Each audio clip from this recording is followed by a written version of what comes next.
Well, it's great to be back with you again for my second Sunday amongst you. And, well, thank you. Thanks for... We're going to be working through the book of Acts a lot, but today I wanted to take the opportunity to introduce myself a little bit more. The theme of the series we're working on is empowered, and I wanted to share a little bit of the testimony of the story of my life to show how I believe that God has empowered me and helped me through many different things. Some very mundane stories, very normal stories, some tragic, some exciting, but yet God is present in them to help me become who God is calling me to be and shape me to be the person and the man that God is shaping me to be. I want to share a bit of that story with you so you can feel even more like you're connecting with me and getting to know me and even learning some of the perspective of where I'm coming from at times. So, this is my family. My wife, Charisse, my daughters, Mackenzie and Claire. The picture's a little bit old, but it's a good picture, save for the fact that Claire's not looking at the camera. But Claire's often not looking at the camera, so it's pretty typical, really. I have three major phases in the story of my life. The first is that I was a military brat. My dad was in the United States Coast Guard. The second is I was a student at two different institutions, and then finally I've been a pastor. And what unites these things together is that all three of them are fairly nomadic lifestyles. So I've moved around a lot. In fact, Maryland is now the 11th state that I've lived in my life. And so here's the map of the journey, right? Okay, so I'm going to go through them in order. You ready for this? You better write fast. Okay, you ready? Connecticut, Virginia, Massachusetts, Louisiana, Wisconsin, Illinois, Kansas, Ohio, Florida, Maine, Maryland, in order. 11 states. And I learned this week as I was putting this map together for you, just to see how wild my journeys have been, that it would cost $605 in gas to make that trek in that order. So if you ever have $605 laying around and you want to live the Tim Brooks experience, I have a template for you now. This is a picture of me as a child. Oh, indeed. How cute was I? Except for the Hello Kitty balloon. I don't understand that at all. I feel like I was punked by my parents or something like that. This is a picture of my family when I was about 10 years old. We were living in Louisiana at this point. My dad was a petty officer in the United States Coast Guard. He spent 23 years in the Coast Guard. He finally retired, in honesty, because he had passed his chief's exam and he was going to become an officer. And the only way he could become an officer is if he accepted a transfer. And I was in high school, and so he actually put his career on hold so that I could finish high school, and I appreciate that. My mom is to the far right. She was mostly a stay-at-home mom for most of my growing up. Very supportive lady. And then my sister is there in the middle with me as well. I think we're 10 and 8 in that picture. These are some of my childhood heroes growing up. The first is Batman. And you'll notice I don't have some flashy Batman. I have the old school Batman. And that is because when I was a kid, we would wake up on Sunday mornings, and I've always been a bit of an early riser. That's always been a gift until I had kids, and they got the same genes as me. And now they're up way too early, and I don't know what to do about that. But I would get up on Sunday mornings and get myself dressed immediately. Because maybe your family is different than mine. Maybe you get up on Sunday morning and it's all peaceful and calm, and no one's trying to share the mirror, and everyone is just happy to give the bathroom. But there was chaos in my family on Sunday mornings. And so I would get myself dressed before the chaos so that while they were all fighting over the bathroom, I could watch the old Wham Pow Batman shows that was on the local, yeah, right? So I have a deep-seated Batman love that exists from my childhood. The next is Larry Bird. He was larger than life in my childhood when I lived in Massachusetts. Wow, all right. There was deadpan silence over Larry Bird at the first service. I was like, well, I better keep moving. Whew. I love Larry Bird. And the last one is JFK. I admired him so much as a child. It really has nothing to do with politics. Well, okay, some JFK fans too. All right. His library was about 5 to 10 miles from where I lived. I always wanted to go visit, and I read books all the time. I was fascinated by how young he was when he was elected. I was fascinated by the family compound that was about 20 miles from where I was at, and just the whole life story of the last president shot. My mom would tell stories about her teachers crying in Massachusetts on the day he was killed. And so he was kind of a larger-than-life mythological figure. And I kind of pathetically like to read more history than humans usually do. And so I kind of connected with his story. I grew up mostly in United Methodist Church until I was about 10 years old. The stories that I mostly remember from being United Methodist was that in the 1980s, the teen group all wore denim jackets with Guns N' Roses patches on it, and that drove the old ladies in the church absolutely wild. So that's really what I remember from being Methodist. But we came to the Church of the Nazarene out of the Methodist Church. And it was really just accidental because we moved. But the story of how we became Nazarene has been helpful in shaping for me how I think about the life of the church. We lived in South Weymouth, Massachusetts, and my dad was transferred to New Orleans. I'm telling you right now that the craziest move you can make in America is Boston to New Orleans. That is, I mean, you may as well move to Zimbabwe. So this church, South Weymouth Church of the Nazarene, there were family friends that were Nazarene and went to this church. And my parents had to get our house ready in the last days to military inspection capabilities, right? So they're doing all sorts of cleaning. My mom's got her head in the oven trying to remove stains, the whole deal. And a family came and said, hey, we have a caravan program at our church tonight. Would you like to send your kids along? And I didn't realize, I thought it was just a fun thing to do. I realize now that I was a problem and I was in the way, and that's why my parents sent me. And so we went to this scouting program at the Nazarene Church, and from the moment we walked in, it was clear to everyone that we were not a prospect for the church. There was no chance we were going to be there on Sunday because we were going to be in Louisiana. And so in spite of that, we were deeply welcomed. People were overwhelmingly kind to us. When my parents came and picked us up at the end of the night, people walked them around and welcomed them and showed them such love and compassion, all knowing that there was zero chance that we would be back the next Sunday. They acted this way just because this is how a Christian church behaves. And I learned, thank you for that clapping too. But I learned the powerful formational idea of hospitality and kindness and welcomeness in a church. So much so that my parents were overwhelmed by the way they were treated, that when we got established in Louisiana and began looking for a church, they looked up in the phone book the local Nazarene church. And I've been Nazarene ever since then. That church in South Weymouth, Massachusetts hasn't gained a single tangible result for being kind to my family, not one. But their denomination has a pastor today, me, simply because they were kind to a family that they had no chance to get $1 out of and not a chance to put on their membership roll.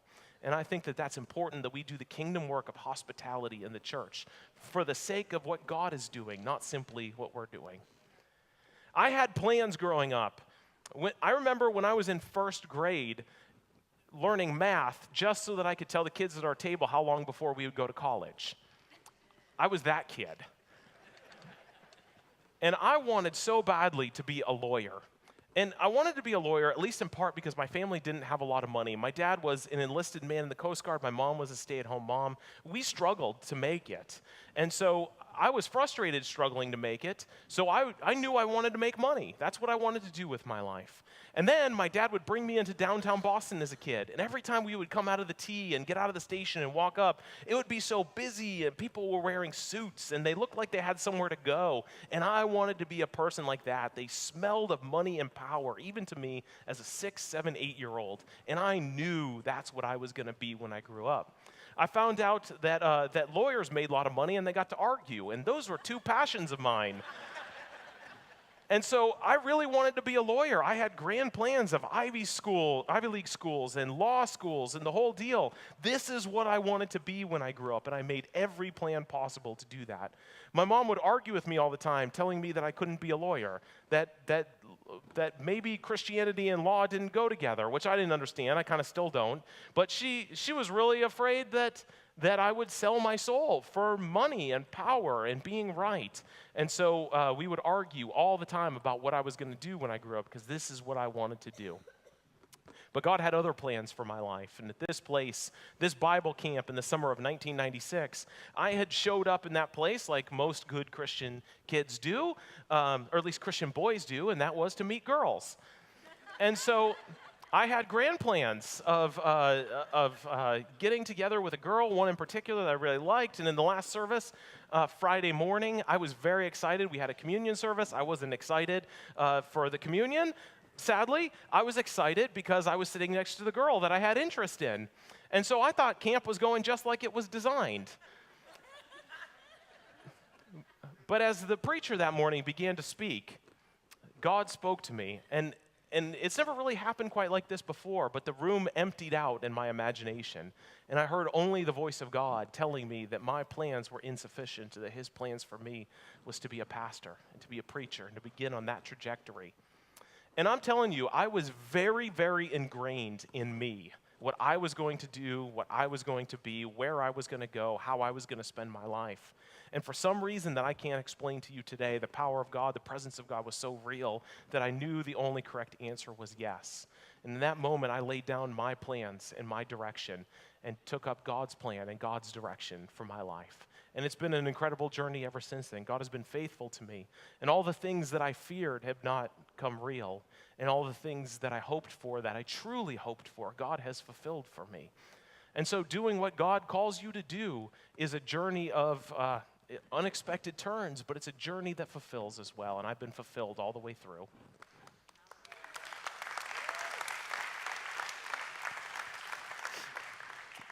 So instead of my grand plans of going to Harvard or Yale, I went to Olivet Nazarene University, which, it's a great school. I love this school. This picture here is from one of the 3 or 4 weeks that it's not covered in snow a year. Very beautiful campus during August. I'm just playing a little bit. It's really a great place. In fact, that stone building there, I actually ended up with an office working in there as a graduate assistant. I loved this place.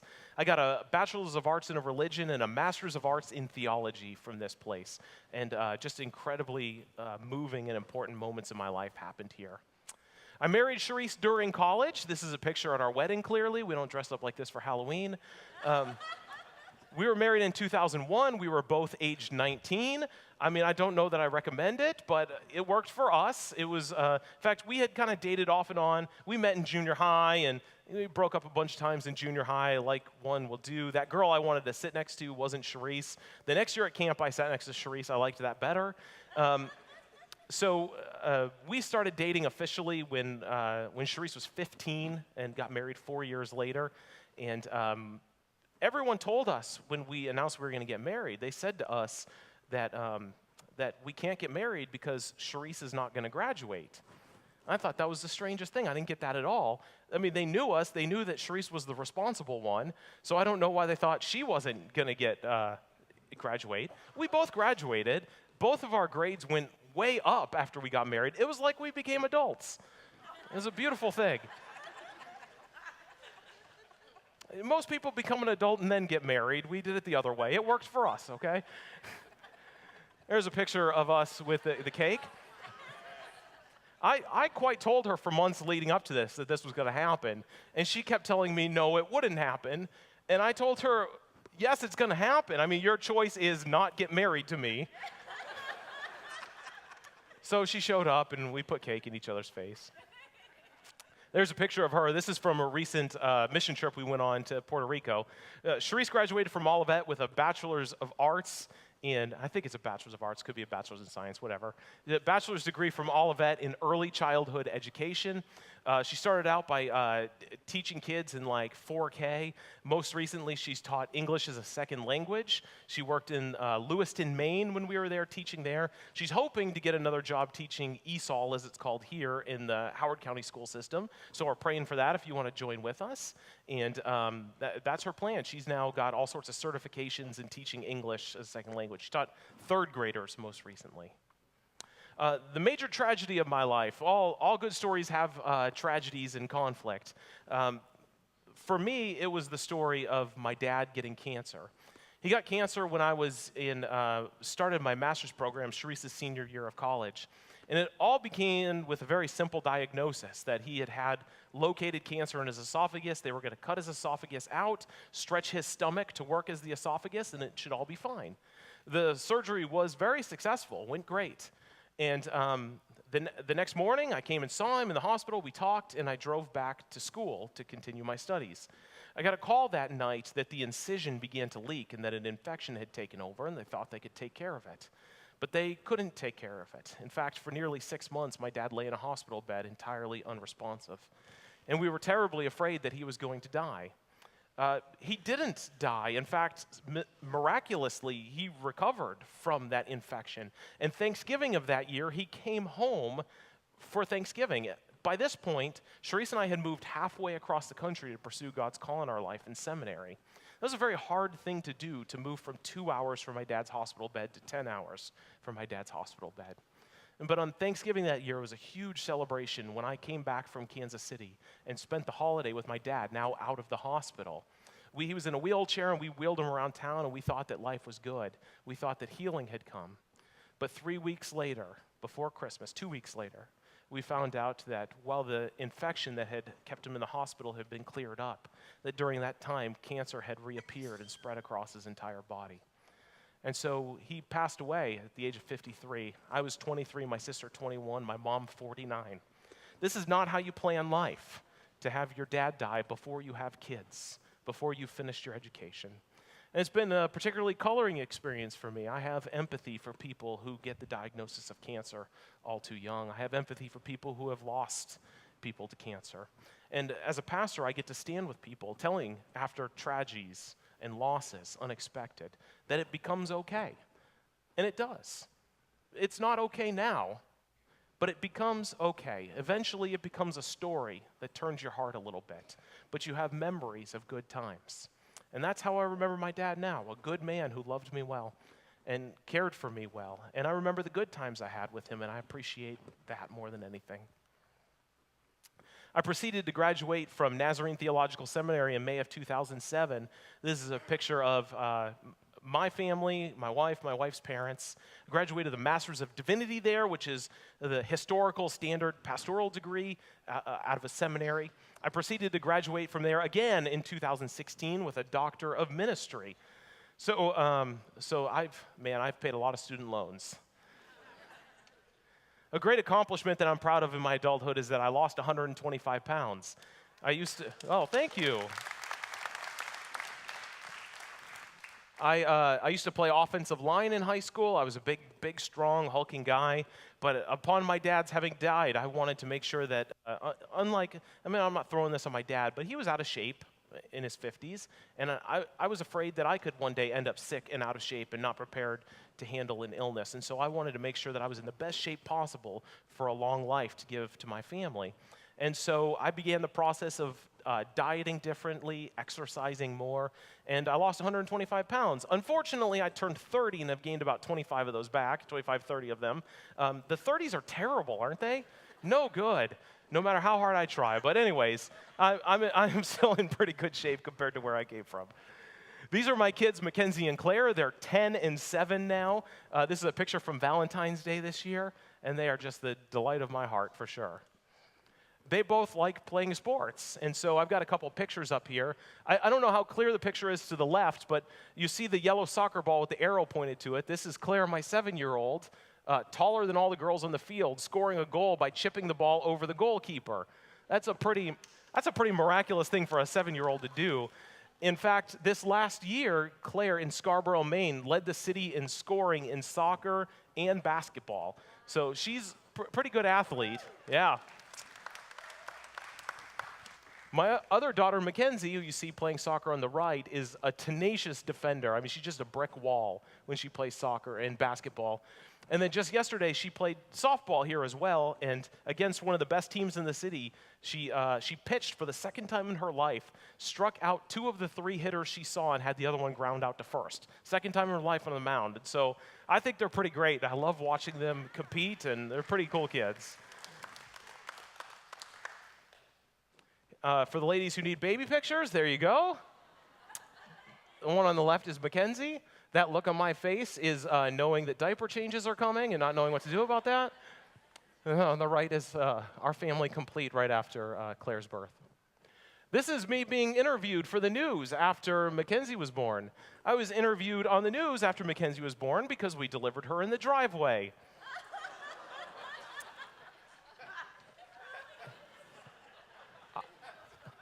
I will tell you the full and complete story someday, but for now, suffice it to say that on her birth certificate in the state of Ohio, I am the signed physician.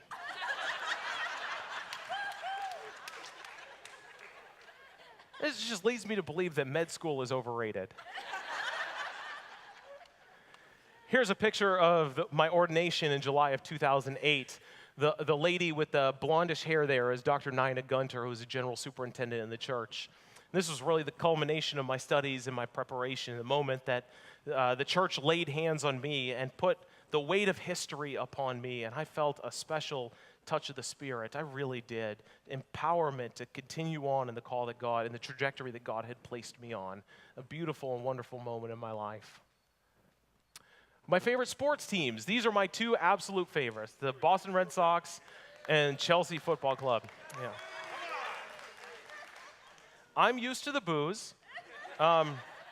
Booing usually comes from people who root for teams that won World Series before the internet was invented. So, yeah. So it's all right. I understand. Chelsea is a soccer team in London, England, for those of you who don't follow soccer. Soccer was not my passion growing up, but when I became an adult, I learned that I loved soccer and have enjoyed following it. Here are some other teams that I like. I like LSU football. That comes from my moving to Louisiana when I was in middle school. My choice was like LSU football or have no friends. It's different down there. Yukon Huskies, I had a cousin who was All-America in soccer there, and so I've always rooted for their basketball team. The New England Patriots, the Boston Bruins, the Boston Celtics. Yes. Once again, congratulations on not being as good as my teams. I mean, Philadelphia. Yeah, you guys win a Super Bowl every 50 years, whether you deserve it or not. And then finally, the bottom one, that's a team we could all agree on, right? The USA soccer team? Yeah, all right. Here's a few clips about my hobbies. I really enjoy sports. The picture on the left is a picture that was in the St. Petersburg Times after I was coaching a high school team, Boca Ciega High School in Florida, and we had just won a playoff game to become the furthest advancing team in school history. And so that's us celebrating that. It was in the paper. The next one is me teaching soccer to Mackenzie, and then the last one is me hitting a rare line drive in softball. Other hobbies include traveling. This is a picture of Charisse and I in Manhattan. Eating food, that's Chicago deep dish, but I like all sorts of foods. If you're wondering what kind of food I like, the answer is local. I like local restaurants, which means I do not like the Olive Garden. So I'm sorry. I'm just being honest today. And then, where is that? No, I think that's, I forget which one it is. Sorry. The last one is reading. That's a book I picked out from my office, the works of John Wesley. And finally, traveling. We enjoy traveling a lot. The first two pictures of the girls at Disney, and that picture of Mackenzie with her mouth open is after a dinosaur popped out on a ride. She was quite startled. And then the far picture is Charisse and I at the 2005 World Series, watching the Cardinals win the World Series against the Tigers. We kind of happened into tickets, but we enjoy going to see new baseball stadiums. We've been to 23 of the 30 active ones and are trying to get 30 out of 30. But cities keep building new stadiums, and my number keeps dropping every time I try to raise it. So this one is not a hobby. In fact, this is probably what I hate more than anything. But I run, and I run as an attempt to try to stay in shape. Like I told you, I struggled with weight, and so it seems that running is what keeps me in my best shape. And so the first picture is a picture of me running the Beach to Beacon, which is an elite 10K in New England. I was not one of the elite runners. I was one of the people that had the right to run for $50. The second picture is of me doing a Tough Mudder, which is a 10-mile obstacle course through mud. Yeah, I'm about 10 feet in the air right there, going over a wall. And the last one is after I had run a 10-mile race at Disney at night. Started at 10 p.m. It was called the Tower of Terror Run. You'll see that in none of these pictures I'm happy. Not one of them. This is not by accident. I'm not happy in any of them. But I do know that I've been called to take care of the body that God has given me, and so I make every effort to do so, and running helps. Places that we want to visit, I said I like to travel, but these are some places I haven't seen. The first one is London. I would love to go there. The second is Dallas, but in particular Dealey Plaza. I told you I read about Kennedy a lot when I was a kid, and this is a picture of where he was shot, and so I've gotten my imagination what the book repository looks like, the grassy knoll, and I'd love to see that sometime. And then the far one is Rome, particularly the Vatican City over Rome. I'd love to go visit Italy. So here are some of my favorite movies. The first is the Dark Knight trilogy.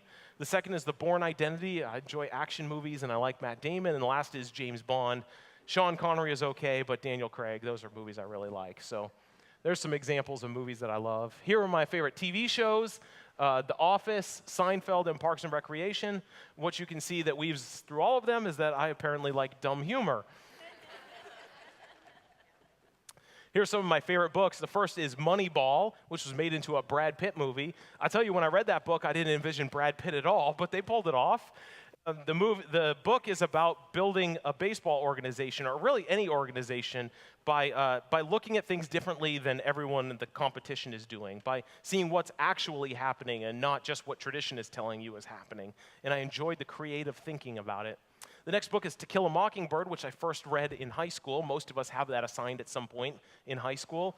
And that book jarred me about the history of racism and the way we think about race in our country, and really spurred me to hopefully think better about race relations and treating all people equal and loving people well beyond what their outside appearance says. And the last one is a book called Torture and Eucharist that I read in seminary that was about the Chilean dictator in the 70s and 80s, General Pinochet, and how he was torturing his own people. And the church stepped in to help save torture victims. And so the way the church finally acted on the behalf of those who were tortured and tore down a regime of terror inside of their own country was deeply moving to me as well. Here are some of my favorite worship songs. There's a whole hodgepodge here. Ancient songs, new songs, songs that we sang in high school that no church ever sings anymore. But this gives you an idea of how wide my taste is in terms of what we sing. I should say, the song that's not up there is Good, Good Father. Everyone seems to like that song but me. I don't like that song. He's just saying, it's who you are, it's who you are, it's who you are, over and over and over. I'm sorry. I know we're going to sing it on Father's Day. But, it's not all about me, So here's some of my other favorite music. I love oldies. My parents listen to the oldies all the time. I love 90s music, it's now on the oldies stations. Isn't that lovely? But what I've learned between those first two is that when we're 25, we don't like anything new anymore. We swear at 25, 30, 35 that it was way better when we were younger, right? That's an endless loop. You all think you're on the cutting edge right now, teenagers. All of you who are in here. One day, you're going to be telling your kids that they should listen to Taylor Swift or Adele with you, and they're going to be like, what is this? It happens. I also love DC Talk. They were the contemporary Christian band, mega band, when I was in middle school and high school. Dave Matthews Band is a jam band that I like a lot. I love listening to worship music. For some reason, I have a taste for British music. I have no idea why, but I really like it. And I've been listening to the Hamilton soundtrack a lot lately, which I think is neat. Any of you taken the Myers-Briggs before? All right, that's a fair amount of you. Good. There was a fair amount in the first service, too. If you know what that means, I am an ENTP, which is spelled out along the left there. 3% of people have this personality type. So it's a pretty rare one, which I'm sorry, you're going to have to deal with that. I hope it's okay. But listen, you should listen to the types of people they are so that you know what you're getting into with me. These are people who are speculated to be ENTPs. Alexander the Great. Lovely, right? 4 presidents, including John Adams and Teddy Roosevelt. The Joker on Batman. Julia Child. Alfred Hitchcock.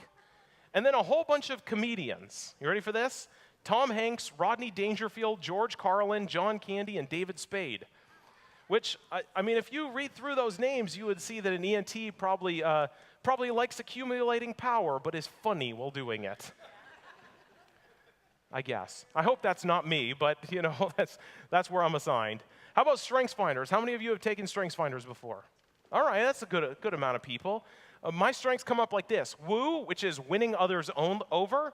Command, strategic, competition, and activation. Now, I find that most people, when they take Strengths Finders or Myers-Briggs, do so because they want to be empowered and who God has made them to be. Me, every time I take it, I look at these things and say, oh, these are the things that people most hate about me. So we'll do the best we can with what we got. The last one is a test called the Eye Personick Test, which I think is interesting. Really describes me as a leader, I think. I came up as the groundbreaking thinker, motivating, creative, large group of friends, loves outsmarting the system, cannot stand routine, curious, unbeatable at discovering new possibilities, highly rate challenges, love advisory responsibilities, and can quickly become a pure workaholic. And a lot of those things are danger zones that I try to avoid, but still they're pretty describing of the possibilities. I've been on a bunch of mission trips in my life. How many of you have been on mission trips before? You're not raising your hands as high for that one. This is exciting, right? Mission trips are great. I've loved mission trips. They've been deeply shaping to me. I've been to Toronto, Canada, Mexico, Honduras, Puerto Rico on them. The pictures here are from Mexico and Puerto Rico. Honduras and Puerto Rico. That middle picture, that glorified driveway in the center is the landing strip in Honduras. And so the whole city of Tegucigalpa is surrounded by mountains. And so the plane actually has to come around at an angle to start descending with the mountain. And then they hit that driveway with the brakes pumped when you land. And so when we hit the ground, we screeched to a stop immediately. And when we were at a full stop, there was this moment of exhale in the plane, followed by raucous applause for the pilot. I'm amazed anyone survives flying into Honduras, actually. Well, I should tell you, I didn't tell the first service, but that far one to the right was me in Puerto Rico being told 10 minutes before that I was the preacher that night. I didn't appreciate that, but we made it through. My favorite book of the Bible is the book of Romans. I'm a big fan of the book of Romans. And all right, we got Romans fans, that's good. Particularly, I want to share 2 verses from there that stand out as meaningful. I mean, the whole book is great, but 2 that really challenge me every time I see them. The first is from chapter 5. You see, at just the right time, when we were still powerless, Christ died for the ungodly. Very rarely will anyone die for a righteous person, though for a good person, someone might possibly dare to die. But God demonstrates his own love for us in this. While we were still sinners, Christ died for us. This is a powerful verse. Not only because we recognize how strong the love and grace of Christ that comes out to me is, but if we're to attempt to be Christ-like, we must also realize that we are to love the sinners far before they shape up. So often in the church, we want people to live up to a norm, but that's not Christian at all. Christian is loving people where they're at, loving people in hopes for transformation, yes, but loving them even in the mess, that Christ would even give his life for sinners. Then this one in chapter 12. Therefore, I urge you, brothers and sisters, in view of God's mercy, to offer your bodies as a living sacrifice, holy and pleasing to God. This is your true and proper worship. Do not conform to the pattern of this world, but be transformed by the renewing of your mind. Then you will be able to test and approve what God's will is, his good, pleasing, and perfect will. Now, I don't mean to take you back to middle school English, but something stands out to me in this. And that is on the second line, that it goes from the plural to the singular in a striking sort of way. It says to offer your bodies, plural, as a living sacrifice, singular. That's an interesting turn that maybe is easy for us to just lose in the text. But what Paul is saying here is that we each come individually embodied to this place. We have our own bodies and our own stories and our own histories. And he's saying, bring all of that and be one sacrifice for the sake of God. What he's saying here, among other things, is that we should not and cannot do this Christian life alone. We're not meant to be solitary individuals trudging through life, just me and Jesus. We're meant to come together and sacrifice together for the sake of the mission that God has called us to.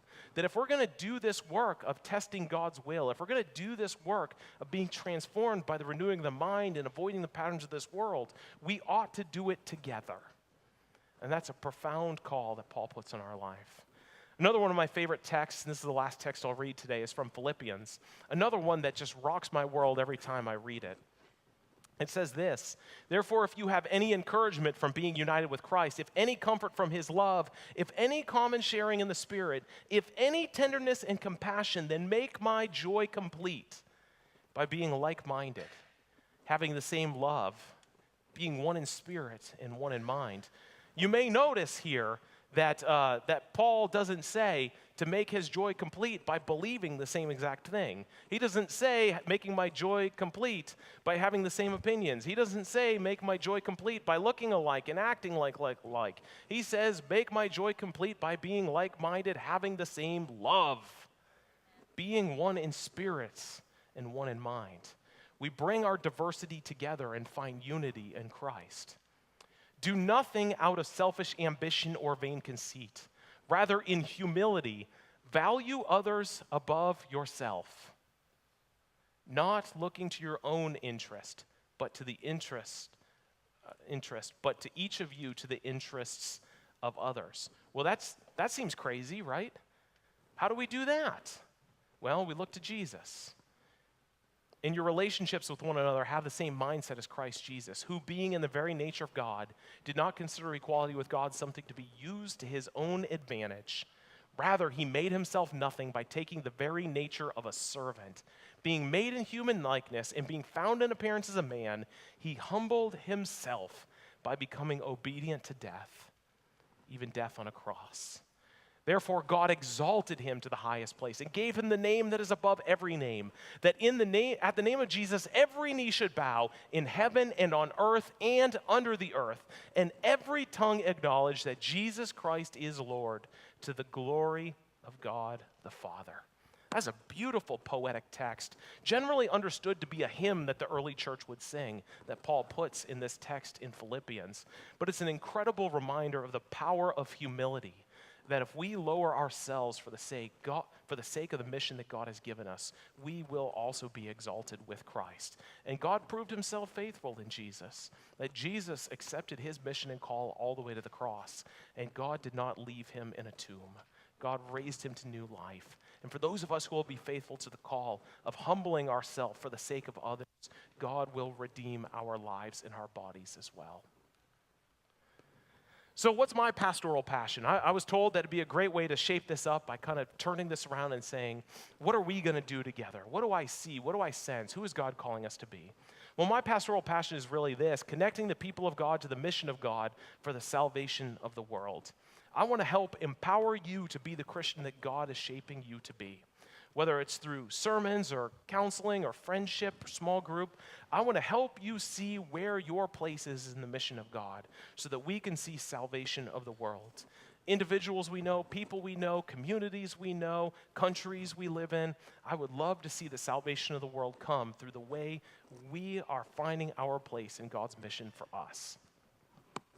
And so my passions of work are this. I love preaching. I love the study of preaching. I love working towards a sermon. I love delivering a sermon. I like seeing aha moments where people get it, they understand it better. I love building relationships. I showed you earlier that I'm an extrovert. I love getting to know people. I love hearing your story and knowing your story and helping you through your story, helping you make meaning out of your story. And I also love the strategy of pastoring. I love the work of sitting down with a group of leaders and saying, well, here's where we're at and here's where God is calling us to go. How are we going to get from point A to point B? I love that work so much. And so I thought I'd also make some early observations about what I'm seeing around Crossroads. I don't have great observations. I've been here for 2 Sundays now. But I noticed first and foremost that we're a friendly people, right? We're friendly, which I think is great. I feel like it's genuine too, because if you go too much further south from here, you never know if the kindness is genuine or not, right? I mean, when I lived in Louisiana, if someone said bless your heart, they didn't really mean bless your heart. They meant something much harsher. But I found here that you're a genuinely friendly people, and that's such a great place for us to be moving forward. I noticed that you all worship passionately as well. I hope we're always a people of passionate worship. I moved here from the state of Maine. I pastored there for 5 years, and I love Mainers. I love Maine. I loved the people that I pastored, but they're New Englanders, particularly northern New Englanders, which makes them very stoic and reserved. They don't want to get too far out of their body in any way, shape, or form.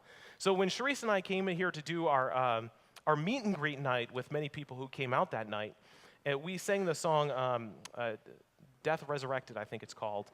And So when Sam hit that first note and you guys started singing, Sharice and I almost fell over because it was so loud and energetic. And I mean that as a positive. It was really great to hear your energy and excitement to be together worshiping. And then finally, it seems like people are happy to be here and happy to come here. I enjoy so much how many faces I see through the week, here for different ministries on Friday nights and Tuesday mornings and Wednesday nights, and just seeing faces who are eager to get back, to be back among the people of God, growing in Christ.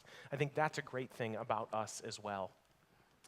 And so some vision that I have, and this is really basic stuff. Hopefully over time as we work with the church board and the staff, we'll be able to continue to narrate this in clearer terms. But these are things that I would like to invite you to do early on. This is my invitation to you. And the first is to invite people. I'm telling you right now, as a church, as your pastoral staff, they would all come up here and testify that we're going to pursue excellence in everything that we do so that when people come here, they know they've been in a place that cares for what they do. The work is meticulous and that everything is done with skill and craft.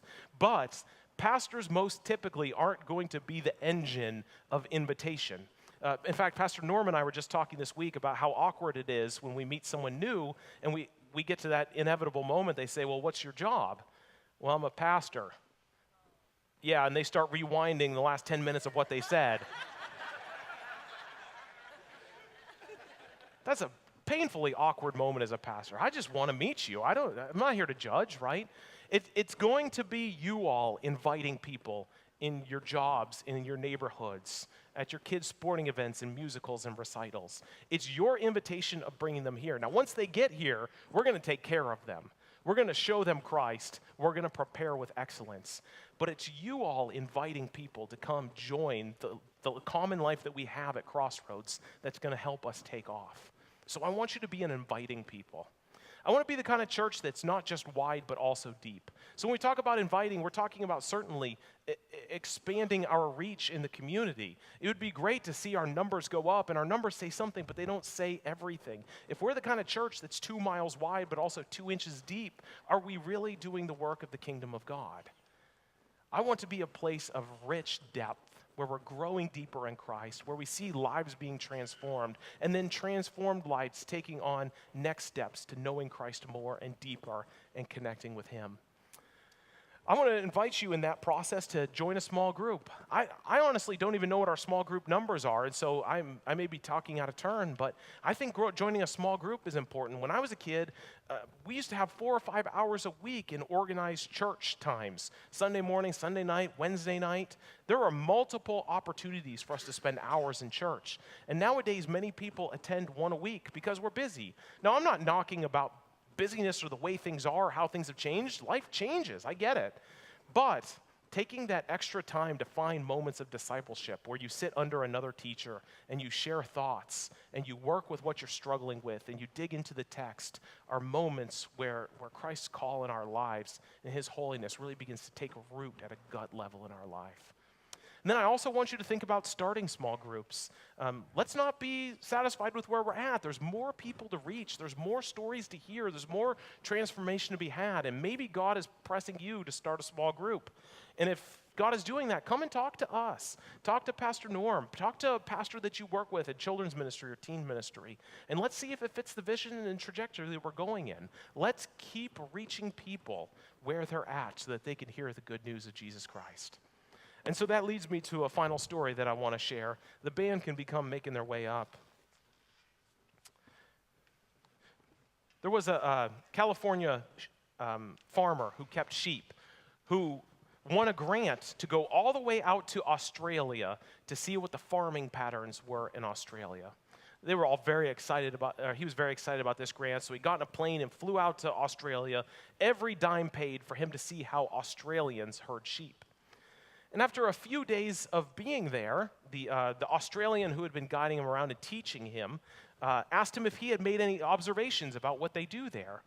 And the California shepherd said, yeah, actually, one thing really stands out. In California, we pay big bucks for top-of-the-line fences. We put electric fences, we put high fences, we put them everywhere to make sure that the sheep stay still and that they're kept safe from predators. But you don't do that here. In fact, I've seen maybe a rock wall or two, but for all of the square miles that we've walked, I don't see fences. Why is it that we're putting all this money into fences and you don't even have one? What's different here? The Australian shepherd said, that's a really keen observation. Let me tell you what we've learned in the last couple decades. We've learned that fences are effective to some degree, yes, but we found even more so that when we dug deep wells, we just went as far as we could go, that the most pristine, beautiful water made its way to the top. And as long as we were digging deep wells and the pristine water made it to the top, the sheep never strayed. They wanted to be present. They wanted near that perfect water. And so the deeper we would go, the more likely they were to stay. And as long as they were staying, they were never out of the pack or the herd, and so they weren't susceptible to prey either. The deep wells made all of the difference for us. I think that metaphor can work so well for the church as well. We live in a world today where the church is in decline all over the United States of America. Churches are closing, finances are dwindling, people are leaving, they're getting busy, they have every excuse in the book. And so our response in the church in America has unfortunately seemed to be to build more fences, to put our money in fences, make people feel shame or guilt for trying to get out, trying to tell them that they're going to lose it if they leave, scaring them into leaving. But I have a feeling that the answer for us moving forward, both at Crossroads and the church, is that we stop building the fences and instead that we start digging deep wells amongst us. That we dig in deep, that we tear into who Christ is, who God is, that we learn the very heart of God, and that as we begin to ask big questions and answer big questions and work through the text, find out what God is doing in our world, and we see that God is active and alive and present in our church, we won't be building fences and cutting budgets. Instead, I believe we'll start finding people who are looking to make meaning in their life and don't know where to turn. We'll turn to a place like us because we are seeking the very heartbeat of God with unabandon and with fear. My hope and prayer is that we can be that kind of place where the wells we dig are so deep that we're jumping into the deepest place in faith in God, that our meaning is indeed being made in Christ amongst us, and that people become attracted to a people who are doing it different. And that I still believe that the presence of God is attractional. I believe that people want something transcendental. They want something beyond themselves. And if we could be a place who's always trying to go deep together, that we will find that the world finds a fragrant aroma emerging from this place, and they become enticed to come and see what's different at Crossroads. That's the kind of place I'd like to be. We're going to sing this final song, Cornerstone, another big C word. We're going to sing this word cornerstone. I want to remind you as we sing that it is Jesus, the cornerstone, that we build all of this off of, our own individual lives, who we are as a church. But let's always remember that the firmest of cornerstones there is, that has ever been, is Jesus Christ himself. And let us keep imagining how we can build our lives individually and commonly off of that and see what grows off of him. Let's sing together.